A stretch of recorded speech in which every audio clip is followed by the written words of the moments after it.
এখনো পর্যন্ত টোটাল 5টা বুথের আমরা খবর পেয়েছি যেখানে এজেন্টের বসতে দেওয়া হয়নি।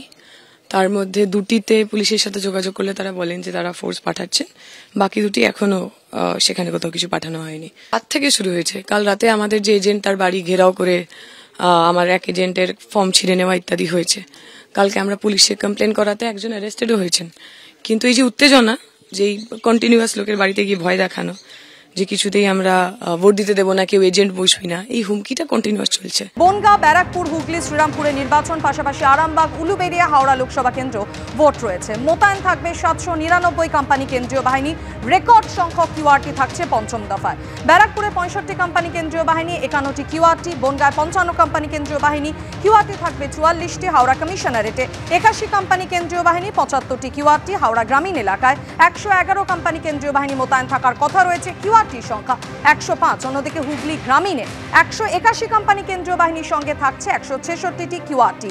চন্দননগর কমিশনারেটে 64 কোম্পানি কেন্দ্রীয় বাহিনীর সঙ্গে থাকছে 55টি কিউআরটি। এই মুহূর্তে সরাসরি আপনাদের নিয়ে যাব উজ্জ্বল মুখোপাধ্যায়ের কাছে। উজ্জ্বল রয়েছে শ্রীরামপুর কেন্দ্র থেকে। উজ্জ্বল, শ্রীরামপুর কেন্দ্রে আমরা একাধিক হাই ভোল্টেজ জনসভা কর্মসূচি দেখেছিলাম। আজ শ্রীরামপুর ভোটের জন্য কতটা প্রস্তুত? দেখো, ভোটের জন্য একেবারেই প্রস্তুত এবং আমরা দেখতে পাচ্ছি যে দীপশিতা কিছুক্ষণের মধ্যেই কিন্তু বেরোবেন। ইতিমধ্যেই প্রস্তুতি চলছে, কিন্তু গতকাল রাত থেকে একের পর এক ফোন আসছে বিভিন্ন জায়গায় সিপিএম এর এজেন্টদের বসতে দেওয়া হচ্ছে না, এমন অভিযোগ কিন্তু বারবার করা হচ্ছে। দীপশিতা, এখনো পর্যন্ত কি কি অভিযোগ এসেছে? এখনো পর্যন্ত টোটাল 5টা বুথের আমরা খবর পেয়েছি যেখানে এজেন্টের বসতে দেওয়া হয়নি। তার মধ্যে 2টিতে পুলিশের সাথে যোগাযোগ করলে তারা বলেন যে তারা ফোর্স পাঠাচ্ছেন, বাকি 2টি এখনো সেখানে কোথাও কিছু পাঠানো হয়নি। মানে সকাল থেকেই এরকম ধরনের একটা উত্তেজনা রাত থেকে শুরু হয়েছে। কাল রাতে আমাদের যে এজেন্ট তার বাড়ি ঘেরাও করে আমার এক এজেন্টের ফর্ম ছিঁড়ে নেওয়া ইত্যাদি হয়েছে। কালকে আমরা পুলিশে কমপ্লেন করাতে একজন অ্যারেস্টেডও হয়েছেন। কিন্তু এই যে উত্তেজনা, যেই কন্টিনিউয়াস লোকের বাড়িতে গিয়ে ভয় দেখানো যে কিছুতেই আমরা ভোট দিতে দেবো না, কেউ এজেন্ট বসবি না, এই হুমকিটা কন্টিনিউয়াস চলছে। এর আগেও তো আমরা দেখেছি পঞ্চায়েত নির্বাচনে বা অন্যান্য নির্বাচনে এই অঞ্চলে রীতিমতন গন্ডগোলের ঘটনা ঘটেছে, ব্যালট ছিনতাইয়ের মতন ঘটনা এই আপনার এই কেন্দ্রে ঘটেছে।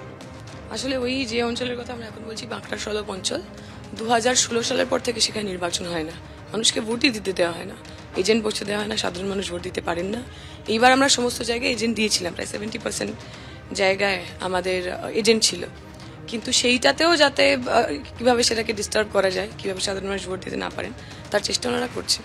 কারণ কল্যাণ ব্যানার্জি খুব স্পষ্টভাবে বুঝে গেছেন উনি যদি ছাপ্পা না মারেন উনি গোহারা হারবেন।